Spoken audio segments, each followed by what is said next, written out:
Hei vaan, tervetuloa tänne nuorisotyön viikon kunniaksi kuvataan video, missä nuoret ovat kysyneet meiltä polttavia ja kiperiä kysymyksiä ja me nuorisotyöntekijät parhaamme mukaan vastataan. Ja näitä kysymyksiä on tullut niin paljon, että me ei niitä kaikkia nyt tähän videoon kyllä käydä läpi. Että tää on niinku ensimmäinen osa.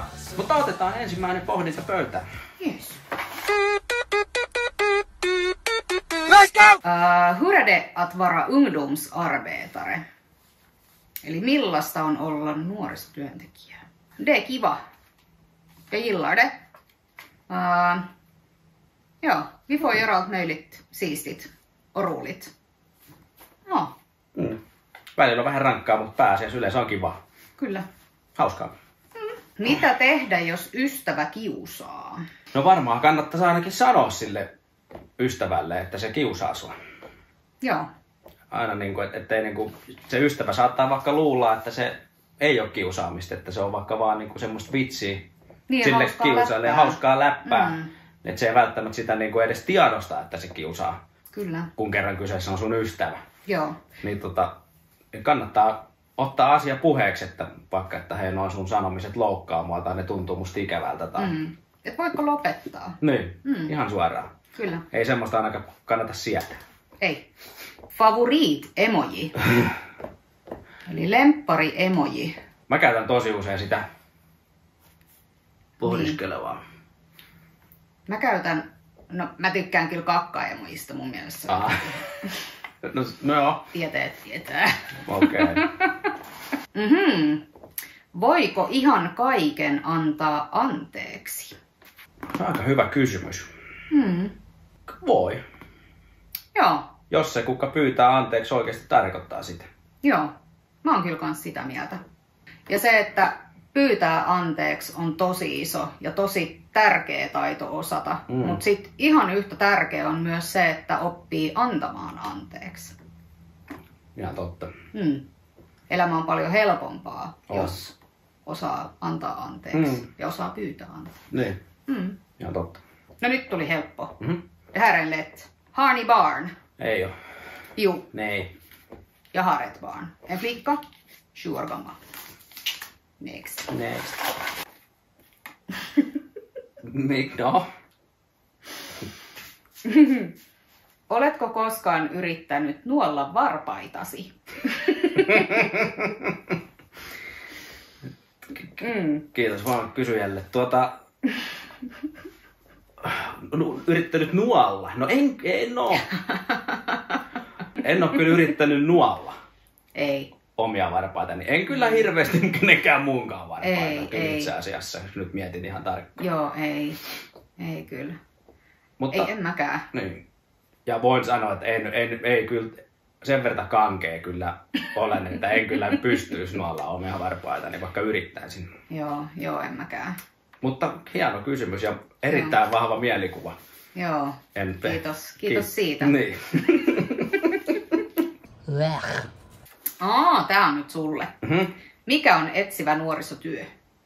No etsivä nuorisotyö on sellaista, että mun työtehtävä on auttaa ja tukea juuri sinua nuori, jos niin haluat. Että mä oon vapaaehtoista, jos sulla on jotain semmoista, että kaipaat juttuseuraa tai jeesiä jossain vaikka asunnon hankinnassa tai kouluasioissa tai missä vaan jutussa, niin sitten ei tarvi jäädä niin kuin yksin, että muuhun voi olla yhteydessä ja sitten yksissä tuumin sumplitaan ja mietitään niitä solmukohtia elämässä ja niin poispäin. Joo, hyvin sanottu tai hyvin kiteytetty. Onko kaikella jokin tarkoitus? Hyvä kysymys. Mä oon sitä mieltä, että kaikella ei oo tarkoitus. Mut nyt toisaalta kun mä mietin, niin siitä saattaa olla, että jokaisesta asiastahan aina voi löytää jonkun tarkoituksen.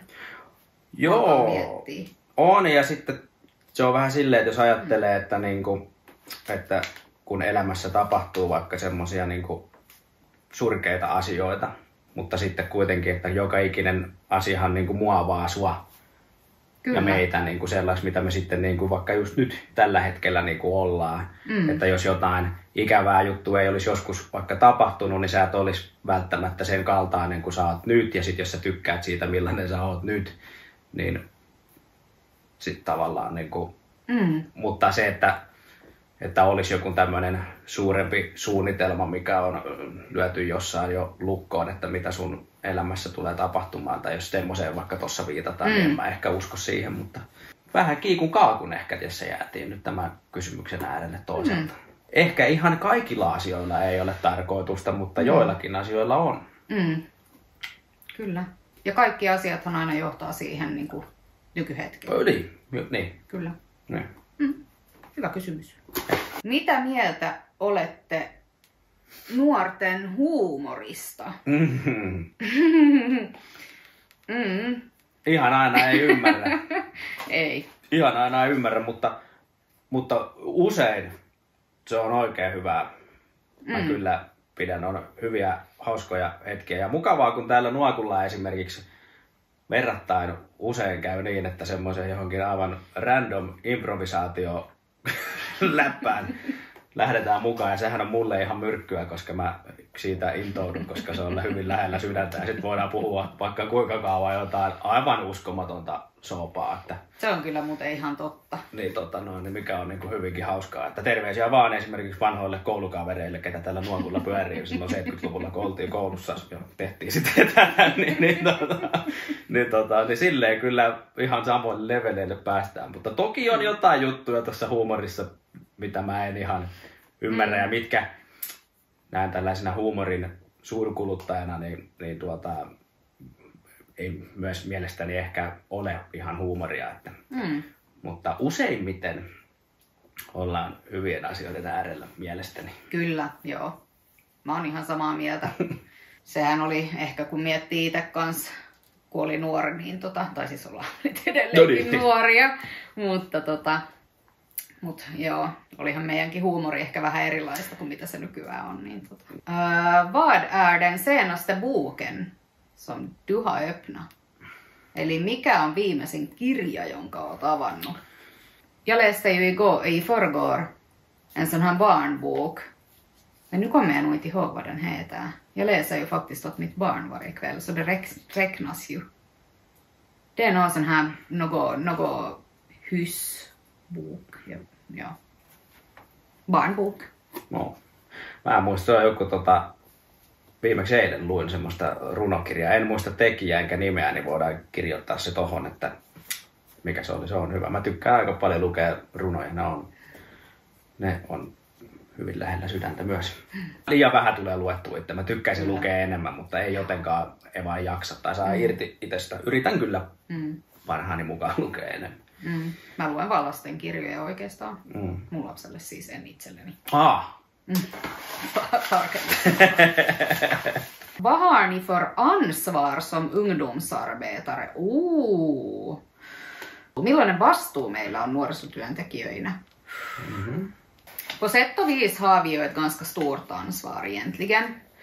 Speciellt här eftersom vi gör så mycket. Alltså vi är ju de enda ungdomsarbetarna vi har här i kommunen. Så det betyder ju då också det att vi ansvarar för i praktiken allt ungdomsarbete som görs här i kommunen. Och det där. Så det är ju nog ett stort ansvar. Och inte bara det att vi ska se till att det görs ungdomsarbete här, men också det att vi har ett ansvar för de ungdomarna som går här på Nuokku och för alla barn och unga som är med i vår verksamhet. Så det är nog ett stort ansvar vi har egentligen. Se on totta. Kyllä. Mutta sullahan on vähän ehkä erilainen vastuu vielä siinä, että kun sä teet yksilötyötä enemmän. Tai että sä teet niinku enemmän yksilötyötä kuin minä esimerkiksi. Kyllä. Niin siinä on taas vähän erilainen vastuu.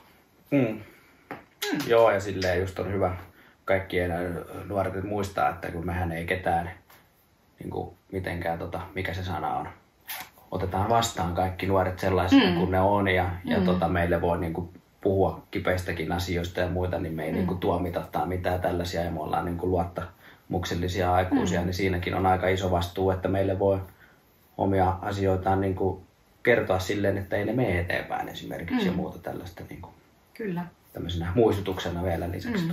Just näin. Se oli hyvä muistutus. Keltä kysyä apua, jos on addiktoitunut päihteisiin? No vaikka kannattaa ottaa jompaan kumpaan meistä yhteyttä, jos on tommonen olo, että älä ainakaan jää yksin semmoisen asian kanssa. Että sitten me voidaan yhdessä katsoa sitten sitä polkua siihen, että mistä sitä apua voisi lähteä hakemaan ja muuta. Että kunnassa on sitä varten niin kuin työntekijöitä, että otetaan vaikka tuohon hyvinvointikoordinaattorin siinä kohtaa yhteyttä ja katsotaan, että missä suunnassa niitä palveluita tuohon juttuun on ja muuta. Ja sitten voidaan aika meidän kanssa sitä vaikka vähän pähkäillä, että Kyllä. otetaan ainakin, ei kannata jäädä yksin senkään asian kanssa. Ei missään nimessä. Ja siihen kanssa vielä muistutuksena, että jos ottaa tällaisissa asioissa meihin yhteyttä, niin mehän ei viedä niitä asioita eteenpäin ilman nuoren lupaa ja suostumusta siihen. Että aina keskustellaan asiasta ensin nuoren kanssa ennen kuin viedään mitään asioita eteenpäin. Niin se on hyvä teidän kanssa tietää ja muistaa. Joo. Kyllä. Voiko ihminen koskaan olla täysin onnellinen? Tämmönen helppo tähän loppuun. Oh. A few moments later. No onnellisuushan on tunne. Tai tunnetila. Että sä tunnet olos onnelliseksi, sä tunnet olevas onnellinen. Niin se, että sullahan ei ole koskaan samanlaista tunnetta niin kuin 24/7, vaan sun olotillahan muuttuu päivän mittaan. Mä ehkä ajattelen sen niin, että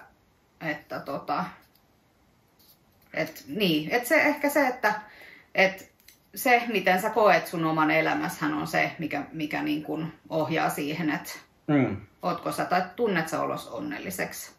En tiedä, onko tässä nyt mitään järkeä. Ei, on. Joo, ja silleen toki, että sit jos olisi koko ajan vain onnellinen, niin onko sitten onnellinen? Niin. Että kyllähän tavallaan niin kuin tunteissa tarvitaan niin kuin sitä sellaista niin kuin aaltoliikettä, että välillä pitää olla ihan hirveetä. Joo. Ja sitten välillä pitää olla niin kuin tosi kivaa ja sitten välillä siltä väliltä tai jotain tollaista noin. Että jos on koko aika tosi kivaa, niin sitten sekään ei enää tunnu niin vahvasti joltain. Kuin sitten, että tulisi joku pikku vastoinkäyminen tai joku muu, että vaan vaikka ärsyttää tai jotain muuta. Että siinä mielessä varmaan niin kuin vastaukseksi, että ei, sanoisin, että ei voi olla ihan täysin onnellinen, että pitää olla niitä eri tunteita, mutta mielenkiintoinen kysymys. Joo, ja siis tämähän liittyy aika vahvasti ylipäänsä mielenterveyteen ja mielen hyvinvointiin, koska se, että sulla on, sanotaan, että on hyvä mielenterveys, niin koska sekin on tila ja sulla on hyviä päiviä, sulla on hyviä hetkiä, sulla on huonoja päiviä ja huonoja hetkiä. Se ei tarkoita sitä, että jos sä oot surullinen vaikka tänään, että sä oot masentunut, vaan se tarkoittaa vaan sitä, että sulla on huono päivä. Ja sitä meillä kaikilla on. Kyllä.